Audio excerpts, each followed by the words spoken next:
മഹാരാഷ്ട്രയിൽ ഒരു കോൺഗ്രസിൻ്റെ നേതാക്കളും അവർക്ക് വേണ്ടി പ്രചരണത്തിന് പോകാറില്ല. അവിടെ ഉമ്മൻചാണ്ടി സാർ വന്നായിരുന്നു. അപ്പോൾ അവരുടെ സ്വാധീനം എത്ര ഉണ്ടെന്ന് ആലോചിച്ച് നോക്കി. അതെ അതെ. സുരേഷ് ഗോപി എന്ന് പറഞ്ഞ വ്യക്തിക്ക് അവിടെ പിമ്പരി ചിഞ്ചുവാൾ എന്ന് പറഞ്ഞ പൂനെയിലെ ഒരു സീറ്റിൽ വന്ന് പ്രചരണത്തിന് വരേണ്ട ആവശ്യമില്ല. കാര്യം തിരുവനന്തപുരത്ത് നിന്ന് എനിക്ക് തോന്നുന്നു പാതിരാത്രിക്കാണ് ഫ്ലൈറ്റ് പൂനെക്കുള്ളത്. 2 മണിക്ക് മറ്റു വന്നു. തിരിച്ചുള്ള ഫ്ലൈറ്റും പാതിരാത്രിക്കാണ്. അപ്പോൾ ഈ 2 ദിവസത്തെ ഉറക്കവും കളഞ്ഞ് ഈ ഒരു പരിപാടിക്ക് സുരേഷ് ഗോപിക്ക് വരേണ്ട യാതൊരു ആവശ്യമില്ല. സാധാരണ പൊതുവെ ആൾക്കാർ എനിക്ക് സമയമില്ല, തിരക്കാന്ന് പറയാം. പക്ഷേ സുരേഷ് ഏട്ടൻ വന്നു. അപ്പോൾ ഇത് 2 കാര്യം ഞാൻ അതിൽ നിന്ന് പഠിച്ചു. ഒന്ന്, സുരേഷ് ഏട്ടന് BJPയോടുള്ള കമ്മിറ്റ്മെൻറ്റ്. നമസ്കാരം, ഭാരത് ലൈവിലേക്ക് സ്വാഗതം. ഭാരത് ലൈവ് ടോക്കിൽ ഇന്ന് കൂടെയുള്ളത് ഒരു വിശിഷ്ടനായ അതിഥിയാണ്. കാരണം മഹാരാഷ്ട്ര എന്ന് പറയുമ്പോൾ നമുക്കറിയാം, കഴിഞ്ഞ ഇലക്ഷനിൽ തൂത്തുവാരുകയാണ് ചെയ്തത് BJP. അവിടെയുള്ള ശിവസേന തമ്മിലുള്ള തർക്കങ്ങളും മറ്റു കാര്യങ്ങളും ഒക്കെ ഉണ്ടായിരുന്നിട്ട് പോലും അവിടെ കോൺഗ്രസ് സഖ്യത്തിന് വലിയ മുൻതൂക്കമുണ്ട് എന്ന് മാധ്യമങ്ങളൊക്കെ പ്രചരിപ്പിച്ചപ്പോഴും വലിയ മെജോറിറ്റി ഭൂരിപക്ഷത്തിലാണ് അവിടെ BJP തൂത്തുവാരിയത്.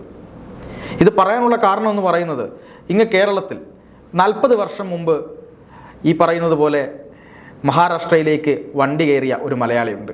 ഇന്ന് അദ്ദേഹം ആ BJPയുടെ മഹാരാഷ്ട്രയിലെ കേരള സെല്ലിൻ്റെ കൺവീനറാണ്. അദ്ദേഹത്തിന് ഒരുപാട് കാര്യങ്ങൾ നമ്മളോട് പറയാനുണ്ട്. ശ്രീ ഉത്തം കുമാർ, സ്വാഗതം.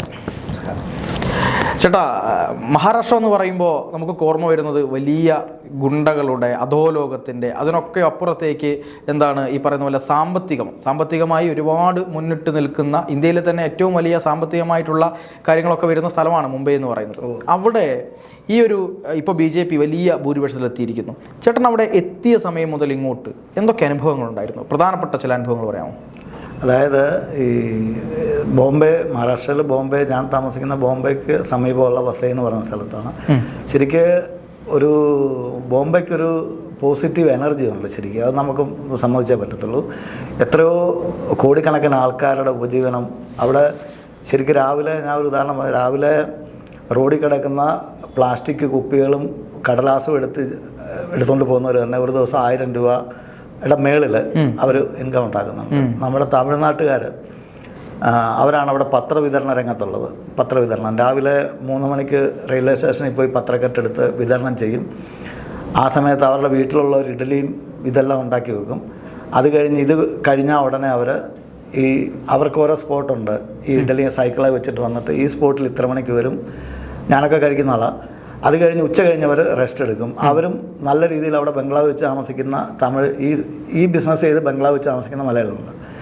തൃശ്ശൂർ ജില്ലയിൽ അന്തിക്കാട്ടുകാർ കള്ള് ചെത്തി ഒരു 150, ഞാൻ ചെല്ലുന്ന കാലത്ത് ഒരു 150ഓളം ഫാമിലി ഉണ്ടായിരുന്നു. കള്ള് ചെത്തി ഉപജീവനം നടത്തി. ഇന്ന് അവരുടെയൊക്കെ മക്കൾ നല്ല ജോലിയും കാര്യങ്ങളുമായി നല്ലതായിട്ട് സമ്പാദിച്ച് അവരൊക്കെ നാട്ടിൽ ബംഗ്ലാവൊക്കെ വെച്ച് ഇപ്പം ഒരു 10-15 പേരുണ്ട്. അപ്പം എങ്ങനെയും ജീവിക്കാൻ ബോംബെയുടെ ഒരു പ്ലസ് പോയിന്റ്, എങ്ങനെയും ജീവിക്കാൻ ബോംബെയിൽ നമുക്ക് അധ്വാനിക്കാൻ തയ്യാറാകണം, കഷ്ടപ്പെടാൻ തയ്യാറായാലും എങ്ങനെയും ജീവിക്കാം. അതാണ് ബോംബെയുടെ ഏറ്റവും വലിയ നമ്മൾ കണ്ട ഒരു പ്ലസ് പോയിന്റ് ശരിക്കും പറഞ്ഞാൽ. പിന്നെ ഞാൻ ഞാൻ സംഘത്തിൻ്റെ സ്വയംസേവനായിരുന്നു. ചെറുപ്പം തൊട്ട് RSSൻ്റെ ശാഖയിൽ നിന്ന് വളർന്നു വന്ന ആളാണ്. ഇവിടെ ചങ്ങനാശ്ശേരി താലൂക്കിൽ പായിപ്പാട് മണ്ഡലത്തിൻ്റെ ബാലാപ്രമുഖ് എന്ന് പറഞ്ഞിട്ടുള്ള ചുമതല ഉണ്ടായിരുന്നു. 10ാം ക്ലാസ്സിൽ പഠിക്കുമ്പം കരമന UTC അന്ന് ഭയങ്കര ഫേമസ് ആയിട്ടുള്ളൊരു സംഘത്തിൻ്റെ ക്യാമ്പ് നടന്നു. അന്ന് ഈ നിലയ്ക്കൽ ഇഷ്യൂവിൻ്റെ സമയത്ത് ലാസ്റ്റ് നമ്മുടെ റൂട്ട് മാർച്ച് തടയുകയും അറസ്റ്റ് ചെയ്യുക, അങ്ങനെ അത് പ്രസിദ്ധമാണ്. തന്നെ എനിക്ക് തോന്നുന്നു 30 ദിവസത്തെ ലാസ്റ്റ് OTC ക്യാമ്പ് അതായിരുന്നു എനിക്ക് തോന്നുന്നു. അത് കഴിഞ്ഞ് 25 ദിവസമൊക്കെയാണ്. അത് കഴിഞ്ഞ് ഞാൻ പ്രീ ഡിഗ്രിക്ക് പഠിച്ചുകൊണ്ടിരിക്കുമ്പോഴാണ് ബോംബെക്ക് പോകുന്നത്. അവിടെയും സംഘത്തിൻ്റെ പ്രവർത്തനമായിരുന്നു. സംഘത്തിൻ്റെ മണ്ഡൽക്കാരുമൊക്കെ ആയിട്ട് പ്രവർത്തിക്കുന്ന സമയത്താണ് നിർദ്ദേശം അനുസരിച്ചിട്ട് BJPയിൽ ജോയിൻ്റാകുന്നത്. അപ്പോൾ അവിടെ ആ കാലത്തൊക്കെ ശരിക്കും താങ്കൾ ഈ പറഞ്ഞ മാഫിയ, ഗുണ്ട, അതൊക്കെ അങ്ങനെ അടക്കി വാണിരുന്നൊരു കാലമായിരുന്നു അത്. പ്രത്യേകിച്ച് ഞാൻ താമസിക്കുന്ന സ്ഥലത്ത് ഭായ് ഠാക്കൂർ എന്ന് പറഞ്ഞിട്ട്, നിങ്ങൾ ഗൂഗിളിലൊന്ന് സെർച്ച് ചെയ്താൽ കാണാൻ പറ്റും. ഭായ് ഠാക്കൂർ എന്ന് പറഞ്ഞാൽ അവരെത്ര കേസുകളിൽ പ്രതിയായ, എന്തൊക്കെ മർഡർ കേസുണ്ടെന്നൊക്കെ പറഞ്ഞത്. അയാളും അയാളുടെ അനിയനും അവിടെ അങ്ങനെ എന്താ പറഞ്ഞ ഈ ഗുണ്ടായുസത്തിൻ്റെ ഏറ്റവും ഉന്നത ലെവലിൽ നിൽക്കുന്നൊരു കാലത്താണ് നമ്മൾക്ക് അവിടെ ചെല്ലുന്നത്.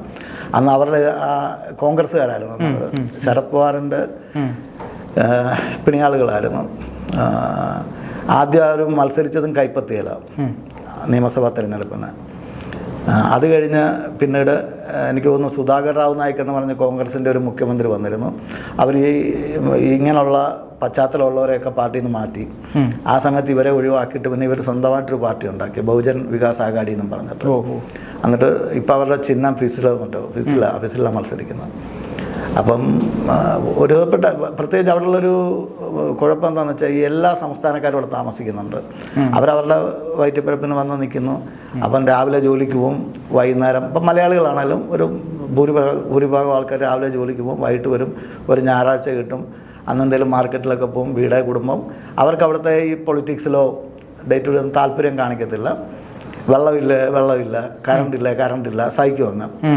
ഇയാളുടെ അടുത്ത് ആർക്കും ഫോൺ ചെയ്യാൻ പോലും പറ്റാത്തൊരു കണ്ടീഷൻ. ഈ MLA എന്ന് പറഞ്ഞ അയാളെ ഒരാൾക്ക് ഫോൺ ചെയ്യാൻ പോലും പേടിയാണ്, പറ്റത്തില്ല. അങ്ങനെ കാണാൻ കിട്ടുന്ന വല്ല പരിപാടിയിൽ വന്നിട്ട് പോകുന്നതൊക്കെ കണ്ടിട്ടുള്ളതായിരിക്കും. അപ്പം മലയാളികളും ഒക്കെ ഒരു രീതിയിൽ പറഞ്ഞാൽ ഇവർക്ക് കീഴ്പ്പെട്ടാണ് നിന്നിരുന്നത് അവിടെ.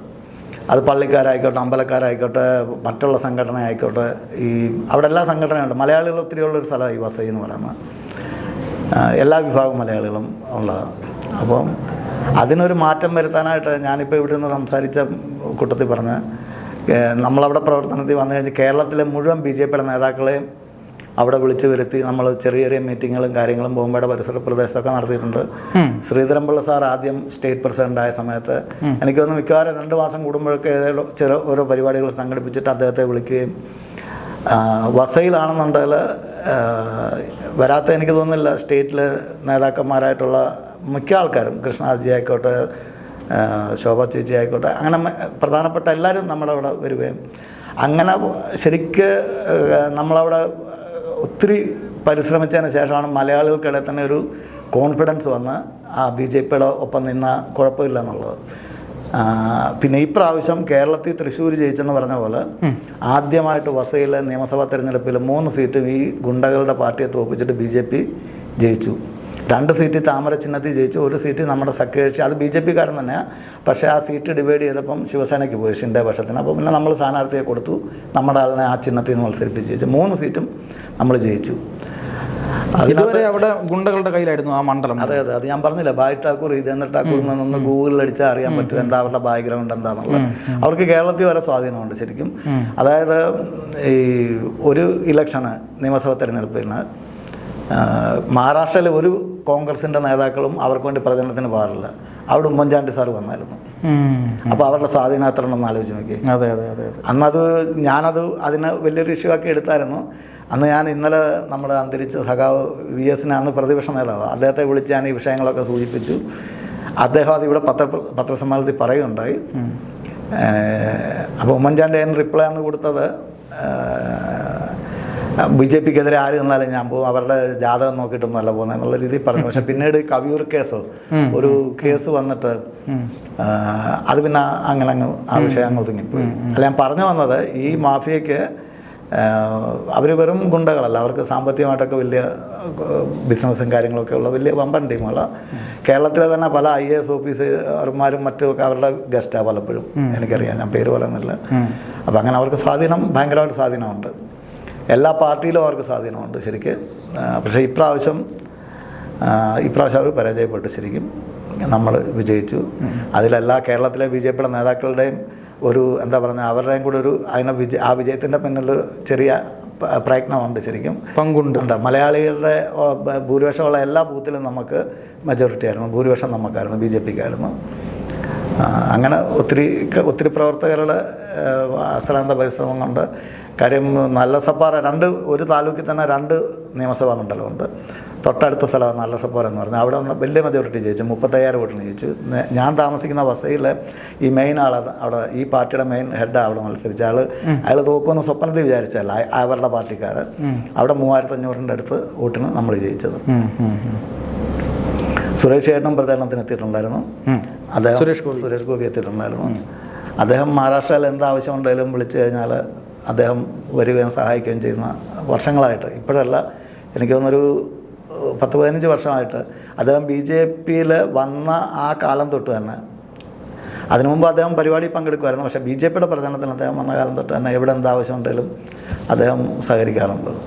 അതായത് ഒരുപാട് വർഷങ്ങൾക്ക് മുമ്പേ തന്നെ സുരേഷ് ഗോപി അദ്ദേഹം അവിടെ വരാറുണ്ടായിരുന്നു, കാര്യങ്ങളൊക്കെ പരിപാടികളിൽ പങ്കെടുക്കാറുണ്ടായിരുന്നു. ഉണ്ടായിരുന്നു. നമ്മൾ പല പരിപാടികളും അദ്ദേഹത്തെ ക്ഷണിച്ചിട്ടുണ്ട്. അന്ന് BJP-യിൽ അദ്ദേഹം വന്നിട്ടില്ല. അതിന് BJP-യിലായി കഴിഞ്ഞ് അദ്ദേഹം പനവേൽ എന്ന് പറഞ്ഞൊരു സ്ഥലത്തെ കോർപ്പറേഷൻ ഇലക്ഷന് വന്നിരുന്നു. നമ്മൾ ക്ഷണിച്ച അദ്ദേഹത്തെ വന്നു, പ്രചരണത്തിൽ പങ്കെടുത്തു. വസയിൽ കോർപ്പറേഷൻ ഇലക്ഷൻ സമയത്ത് ഞാനും മത്സരിച്ചിട്ടുണ്ടായിരുന്നു, അന്നും അദ്ദേഹം വന്നിരുന്നു. അതുകൂടാതെ പറയേണ്ട ഒരു കാര്യം കൂടെ ഉണ്ട്. അത് ഈ നമ്മൾ രാഷ്ട്രീയ രംഗത്തുള്ളൊരു ശീലിക്കേണ്ട ഒരു സ്വഭാവമാണ്. പൊതുവേ കേരളത്തിൽ ഞാൻ കണ്ടിട്ടുള്ളത് ഫോൺ എടുക്കുക എല്ലാവരും ഇവിടെ. അപ്പം ഈ പൂനെയിൽ ഒരു MLA നമ്മുടെ മരിച്ചുപോയി. മരിച്ച സമയത്ത് അവിടെ ബൈ ഇലക്ഷൻ വന്നു.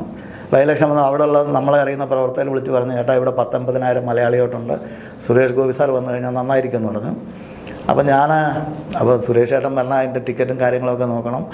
അപ്പോൾ ഞാൻ അവിടുത്തെ സ്റ്റേറ്റ് പ്രസിഡൻറ്റിനെ വിളിച്ചു, മഹാരാഷ്ട്രയിലെ ചന്ദ്രശേഖർ ബാവൻകുള എന്ന പേര്. അദ്ദേഹം മുൻ വിദ്യുച്ഛക്തി മന്ത്രിയായിരുന്നു, ഇപ്പോഴും MLA ആയിരുന്നു. ഈ ഞാൻ വിളിക്കുന്ന സമയത്ത് സീനിയർ ആളാണ്.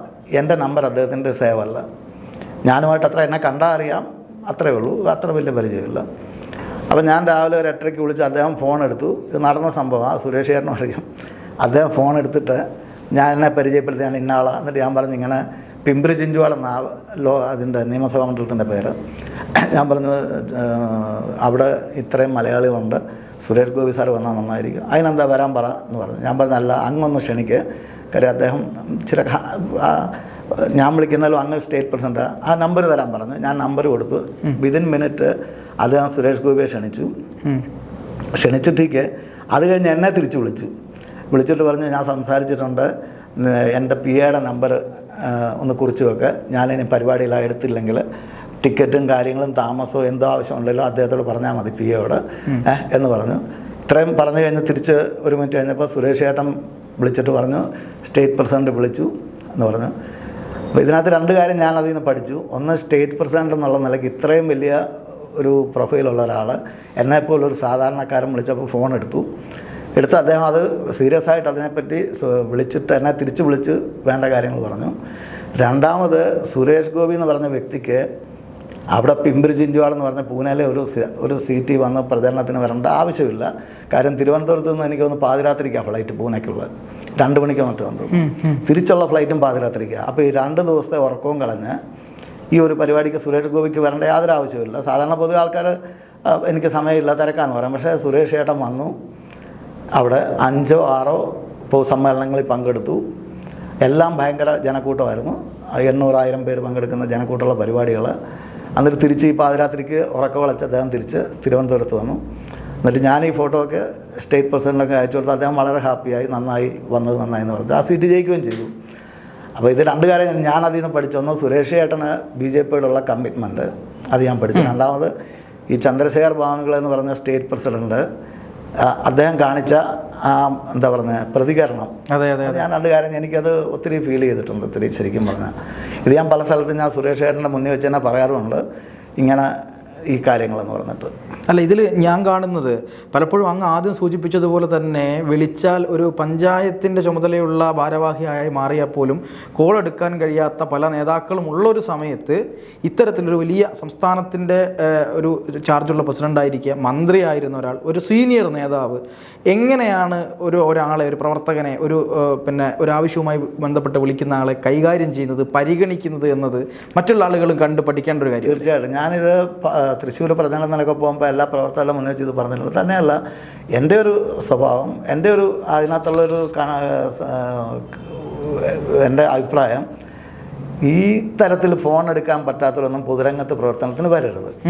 നമ്മളിപ്പോൾ ഇങ്ങനെ ഒരു പൊതുരംഗത്ത് വരുമ്പോൾ പലരും വിളിക്കും, അറിയാത്തവർ വിളിക്കും, സാധാരണക്കാർ വിളിക്കും. ചിലർക്ക് ചില പ്രശ്നം നമ്മളെ സംബന്ധിച്ച് നിസ്സാരമായിരിക്കും. വീട്ടിലെ എന്താ പറഞ്ഞ വെള്ളം വന്നില്ലെന്നും പറഞ്ഞ് ചിലപ്പോൾ ഈ അറിയുന്ന നമ്പറിൽ വിളിച്ചെന്നിരിക്കും. അപ്പോൾ നമ്മളവരോട് ദേഷ്യപ്പെട്ടിട്ട് കാര്യമില്ല. ഫോൺ എടുത്തിട്ട് നമുക്ക് ചെയ്യാൻ പറ്റുന്ന എന്തെങ്കിലും ചെയ്യാൻ പറ്റുന്ന ഹെൽപ്പ് ചെയ്യാൻ പറ്റും. അവർക്കതേ ആഗ്രഹമുള്ളൂ. നമ്മൾ അവരോട് അറ്റൻഡ് ചെയ്താൽ മതി. ഒരുപക്ഷെ വെള്ളത്തിൻ്റെ ഷോർട്ടേജ് ആയിരിക്കും, ഇന്ന് വെള്ളം വന്നിട്ടില്ലായിരിക്കും, മുനിസിപ്പാലിറ്റി നാളെ വിടുമായിരിക്കും, അതുവരെ ഒന്ന് ക്ഷമിക്കുമെന്ന് പറഞ്ഞാൽ മതി. അവർ ഹാപ്പിയാണ്. അത്രയും ചെയ്യാനുള്ള അത് എനിക്ക് തോന്നുന്നത് ബോംബെയിലെ പ്രവർത്തനത്തിൻ്റെ ഒരു രീതിയുണ്ട്. അത് ഒരു വേറെ വ്യത്യസ്ത രീതിയാണ്. ഞാനെപ്പോഴും നമ്മൾ ഈ പ്രവർത്തന മേഖല റോൾ മോഡലാക്കുന്ന ഒരാളുണ്ട്, രാം നായിക് എന്ന് പറയും. അദ്ദേഹമാണ് ആദ്യമായിട്ട് എല്ലാ വർഷവും പ്രവർത്തന റിപ്പോർട്ട്, അതിന് കാര്യാഹ്വാൽ എന്ന് മറാഠി പറയും, റിപ്പോർട്ട് പ്രസിദ്ധീകരിക്കും. ഒരുപക്ഷെ ഗവർണറായി കഴിഞ്ഞിട്ട് UP ഗവർണറായി കഴിഞ്ഞു അദ്ദേഹം പ്രവർത്തന റിപ്പോർട്ട് പ്രസിദ്ധീകരിച്ചു, ഞാൻ എന്ത് ചെയ്യുന്നു പറഞ്ഞിട്ട്. ഇപ്പോൾ എനിക്ക് തോന്നുന്നു അതിന് ഒരാളൂടെ ഉണ്ട് ആ രീതിയിൽ പ്രവർത്തന റിപ്പോർട്ട് പ്രസിദ്ധീകരിച്ച ശ്രീധരൻപിള്ള സാറ് ഗോവയിൽ, അദ്ദേഹം ചെയ്തിട്ടുണ്ട്. അത് ഞാൻ ഈ രണ്ടുപേരെ കണ്ടിട്ടുള്ളൂ. അപ്പോൾ ഇദ്ദേഹത്തിൻ്റെ അടുത്ത് ഇദ്ദേഹം MP ആയിട്ടിരിക്കുമ്പം രാവിലെ കറക്റ്റ് 9 മണിക്ക് അദ്ദേഹത്തിൻ്റെ ഓഫീസ് തുറക്കും. അതെന്ത് പ്രശ്നമുണ്ടെങ്കിലും ഓഫീസ് തുറക്കും. താങ്കൾ അവിടെ പോയി കഴിഞ്ഞിട്ട് ഒരു ശുപാർശയും വേണ്ട, ഒരു ആടെയും ശുപാർശ വേണ്ട. പോയിട്ട് ഞാൻ കേരളത്തിൽ നിന്ന് വന്നാൽ എനിക്ക് ഇന്നൊരു ആവശ്യത്തിന് വന്നാൽ എന്ന് പറഞ്ഞു കഴിഞ്ഞാൽ ഈ ഓൺ ദ സ്പോട്ടിൽ ആക്ഷൻ ഉണ്ടാവും. ഫോൺ ചെയ്യേണ്ട അടുത്താണ് ഫോൺ ചെയ്യും, അതല്ല അദ്ദേഹത്തിൻ്റെ ലെറ്റർ വേണം തരും. ഇത് ബോംബെയിലെ ഒരു പ്രവർത്തനത്തിൻ്റെ രീതിയാണ്. ഇലക്ഷൻ കഴിഞ്ഞാൽ പിന്നെ നമ്മൾ രാഷ്ട്രീയം ചിന്തിക്കാറില്ല. ഇപ്പോൾ എൻ്റെ ഓഫീസിലാണെങ്കിലും എല്ലാ പാർട്ടിക്കാരും വരാറുണ്ട്. നമുക്കറിയാം ഈ വരുന്നത് നമ്മുടെ എതിര് പാർട്ടിയാണെന്ന്. പക്ഷെ അവൻ്റെ കാര്യം ഇപ്പോൾ വോട്ട് ചെയ്ത് എന്തെങ്കിലും അവൻ വന്ന എന്തെങ്കിലും കാര്യങ്ങൾ നമ്മളെ കൊണ്ട് ചെയ്യാൻ പറ്റുന്ന കാര്യം ചെയ്തിട്ട് നമ്മുടെ കൂടെ കൂടി ഒത്തിരി പേരുണ്ട്. അവർ പറയും ഞങ്ങളുടെ പാർട്ടിക്കാരൊന്നും ചെയ്യുന്നില്ല, നിങ്ങളിതൊക്കെ ചെയ്യുന്നുള്ളൂ. ഇപ്പോൾ ഈ ആയുഷ്മാൻ കാർഡിൻ്റെ കാര്യത്തിന് ആയിരക്കണക്കിന് ആൾക്കാർ നമ്മുടെ ഓഫീസിൽ വന്നിട്ടുണ്ട്. അതിൽ പല പാർട്ടിക്കാരുണ്ട്. അപ്പോൾ അവരൊക്കെ വളരെ സ്നേഹത്തോടെ നമ്മൾ അറ്റൻഡ് ചെയ്യും, അവരുടെ കാര്യം ചെയ്ത് കൊടുക്കുമ്പോൾ അവരുടെ മനസ്സിൽ BJPയെ പറ്റി അല്ല BJPയുടെ പ്രവർത്തനത്തെ പറ്റി ഒരു പോസിറ്റീവ് തിങ്കിങ് ഉണ്ടാകും. നാളെ അവർ നമ്മുടെ കൂടെ വരും. അത് അനുഭവത്തിൽ എനിക്ക് മനസ്സിലായിട്ടുണ്ട് ശരിക്കും പറഞ്ഞാൽ. അപ്പം അതൊരു പക്ഷേ നമ്മുടെ ബോംബെയിലെ പ്രവർത്തനത്തിൻ്റെ രീതിയായിരിക്കും. തീർച്ചയായിട്ടും. ഇനി ഈ പറയുന്ന പോലെ ഇപ്പം ദേവേന്ദ്ര ഫഡ്നവിസ് അവിടെ മുഖ്യമന്ത്രിയായി വന്നിരിക്കുന്നു. ഒരു നല്ല സർക്കാർ, മികച്ച സർക്കാർ അവിടെ പ്രവർത്തിക്കുന്നുണ്ട്. പുതിയ BJPയുടെ ഗവൺമെൻറ് അധികാരത്തിൽ വന്നതിന് ശേഷം മഹാരാഷ്ട്രയിൽ വന്ന മാറ്റങ്ങൾ എന്തൊക്കെയാണ്? അതായത് ശരിക്കും നമുക്ക് പ്രത്യക്ഷത്തിൽ ഇന്ന് കാണാൻ പറ്റുന്നത് മെട്രോയുടെ വർക്കുകൾ നേരത്തെ ബോംബെ സിറ്റിക്കകത്ത് മെട്രോ സിറ്റിക്കകത്ത് മാത്രമേ ഉണ്ടായിരുന്നുള്ളൂ. അതിപ്പം നമ്മുടെ ഇവിടെ വസൈ വിരാർ വരെ നീട്ടാനുള്ള തീരുമാനങ്ങൾ എടുത്തു. പിന്നെ വാർഡ് 1 പോർട്ട് പാൽഗർ, ഈ പറഞ്ഞ ആദിവാസി ജില്ലയാണ്, പിന്നോക്ക ജില്ലയായിരുന്നു ശരിക്കും. അവിടെ വേൾഡിലെ ടോപ്പ് 10, അത് ഗൂഗിളിൽ സെർച്ച് ചെയ്താൽ അറിയാം. വാർഡ് 1 പോർട്ടിൻ്റെ ഇത് ശിലാപൂജ പ്രധാനമന്ത്രി വന്നിട്ട് ചെയ്തിട്ട് പോയി. അത് വളരെ ഫാസ്റ്റായിട്ട് അതിൻ്റെ വർക്ക് നടക്കുന്നുണ്ട്. അവിടെ തന്നെ എയർപോർട്ട് വരുന്നു. പിന്നെ മെട്രോയുടെ കണക്ടിവിറ്റി കൂടാതെ തന്നെ സമൃദ്ധി മഹാമാർഗ്, അത് വലിയൊരു ഹൈവേയുടെ വർക്ക്, അത് ഏകദേശം പൂർത്തിയാകാറായിട്ടുണ്ട്. അതിൻ്റെ നടക്കുന്നു. അതായത് റോഡ് കണക്ടിവിറ്റി, അതുപോലെ തന്നെ റെയിൽവേയുമായിട്ട് ബന്ധപ്പെട്ട വിഷയങ്ങൾ, അതുപോലെ തന്നെ ഈ ലാഡ്ലി ബഹൻ യോജന എന്ന് പറഞ്ഞിട്ട്, അതായത് ലാഡ്ലി ബഹൻ എന്ന് പറഞ്ഞാൽ പ്രിയപ്പെട്ട സഹോദരിക്ക് എന്ന് പറഞ്ഞിട്ട് 1500 രൂപ മാസം കൊടുക്കുന്നൊരു പദ്ധതി നമ്മൾ കൊണ്ടുവന്നായിരുന്നു. അങ്ങനെ നിരവധി പദ്ധതികളും കാര്യങ്ങളുമായിട്ട് ശരിക്ക് ഇപ്പോൾ ഈ ആയുഷ്മാൻ്റെ കാർഡ് കേരളത്തിൽ വർക്ക് ചെയ്യുന്നില്ലെന്ന് തോന്നുന്നു. ഞാൻ പലർക്കും ഇവിടെ അത് അവിടുന്ന് ഉണ്ടാക്കി ഇവിടെ അയച്ചു കൊടുത്തു നമ്മൾ അവരുടെ ഇത് വെച്ചിട്ട്. പക്ഷേ ഇവിടെ അത് ആശുപത്രിയിൽ എടുക്കുന്നില്ല. അവിടെ ആയുഷ്മാൻ കാർഡിൻ്റെ ഇത് നമുക്ക് കിട്ടുന്നുണ്ട്. അങ്ങനെ നിരവധി, അതായത് മഹാരാഷ്ട്രയുടെ വികസനത്തെപ്പറ്റി വളരെ വ്യക്തമായ കാഴ്ചപ്പാടുള്ളൊരു നേതാവാണ് ദേവേന്ദ്ര ഫഡ്നവിസ്. അപ്പോൾ അദ്ദേഹം വളരെ നല്ല രീതിയിൽ ഈ കാര്യങ്ങൾ ചെയ്യുന്നുണ്ട്. ജനങ്ങൾക്ക് ഉപകാരം അവർക്ക് ഫീൽ ചെയ്യുന്നുണ്ട്. ഇത് നമ്മുടെ സർക്കാരാണെന്നുള്ളത്. ഇപ്പോൾ ഫെസ്റ്റിവൽ സീസൺ തുടങ്ങുകയാണ്. ഓഗസ്റ്റിൽ ഗണപതിയാണ്. ഗണപതിയുടെ 10 ദിവസത്തെ ഇതിൻ്റെ മഹാരാഷ്ട്രയിലെ ബോംബെയിലെ, പ്രത്യേകിച്ച് ബോംബെ പരിസര പ്രദേശത്തെ ഏറ്റവും വലിയ ഫെസ്റ്റിവൽ അത്. പിന്നീട് അങ്ങോട്ട് എല്ലാ കാര്യങ്ങളിലും സർക്കാരിന് ചെയ്യാൻ പറ്റുന്ന എല്ലാ സഹായങ്ങളും ചെയ്യുന്നുണ്ട്. പിന്നെ ഈ മറ്റുള്ള എന്താ പറഞ്ഞ ക്രമസമാധാനം ഇല്ല, നല്ല രീതിയിൽ പോകുന്നുണ്ട്. പിന്നെ ബോംബെ എന്ന് കേൾക്കുമ്പോൾ പണ്ടൊക്കെ ഗുണ്ടകളുടെ ഏരിയ, മാഫിയ, അതൊക്കെ മാറി. ഇപ്പം ഇന്ന് അങ്ങനത്തെ ഗുണ്ടകളൊന്നും ബോംബെയിലില്ല ശരിക്കും പറഞ്ഞാൽ. ഈ ഗുണ്ട പ്രവർത്തനങ്ങളും പരിപാടികളും ഒക്കെ ഏറെക്കുറെ അവസാനിപ്പിക്കാൻ കഴിഞ്ഞു. അത് തീർച്ചയായിട്ടും മോഹൻ നോക്കാതെ നടപടികൾ എടുക്കുകയും കാര്യങ്ങളൊക്കെ ആയിട്ട് ഇപ്പോൾ അതൊക്കെ ഒത്തിരി. ഒരു പക്ഷേ പറയുമ്പോൾ ഏറ്റവും വലിയ ഗുണ്ടകളുണ്ടായിരുന്നത് UPയിലായിരുന്നു. ഓരോ ജില്ലയിൽ ഓരോ വലിയ വലിയ ബിഗ് ഷോട്ട് ഗുണ്ടകളായിരുന്നു. അതൊക്കെ ഇപ്പം UPയിലെ അറിയുന്നത് കാണുന്നത്. അത്രയും ഗുണ്ടകൾ ശരിക്കും ബോംബെയിൽ ഇല്ലായിരുന്നു. പക്ഷേ പേര് ബോംബെക്കായിരുന്നു ഗുണ്ടകളുടെ. UPയിലും യോഗി ആദിത്യനാഥ് വന്നതിന് ശേഷം വലിയ നിലയ്ക്ക് ഗുണ്ടകളെ, അത് നമ്മൾ ആരും ചിന്തിക്കാത്ത രീതിയിലുള്ള ഡെവലപ്മെൻറ്റും കാര്യങ്ങളും UPയിൽ നടക്കുന്നുണ്ട് ശരിക്കും. നമ്മൾ ഈ കേരളത്തിൽ ഇങ്ങനത്തെ ഒരു ഗുണ്ടാ സംസ്കാരം ഇല്ല ശരിക്കും. ഇവിടെ ഗുണ്ടകളെന്ന് പറഞ്ഞാൽ ഈ എന്താ പറയുന്നത് ഈ കൊട്ടേഷൻ പാർട്ടികളൊക്കെയാണ്. പക്ഷേ അവിടെ അതിലൊരു ഗുണ്ടെന്നൊക്കെ പറഞ്ഞാൽ ആയിരക്കണക്കിന് കോടിയുടെ ആസ്തിയും കാര്യങ്ങളും ആ ജില്ലയിലും അല്ല 1-2 ജില്ലകളിൽ അവർ പറയുന്നത് നടക്കത്തുള്ളൂ. അത്ര സ്വാധീനമുള്ള ഗുണ്ടകളുണ്ടായിരുന്നു UPയിലും മഹാരാഷ്ട്രയിലും ഒക്കെ. അതൊക്കെ ഇപ്പം UPയിലത് ശരിക്കും ഒതുക്കി കൈ കൊടുത്തത് അദ്ദേഹം. മഹാരാഷ്ട്രയിൽ ഇപ്പം അങ്ങനെയുള്ള പ്രശ്നങ്ങളൊന്നുമില്ല.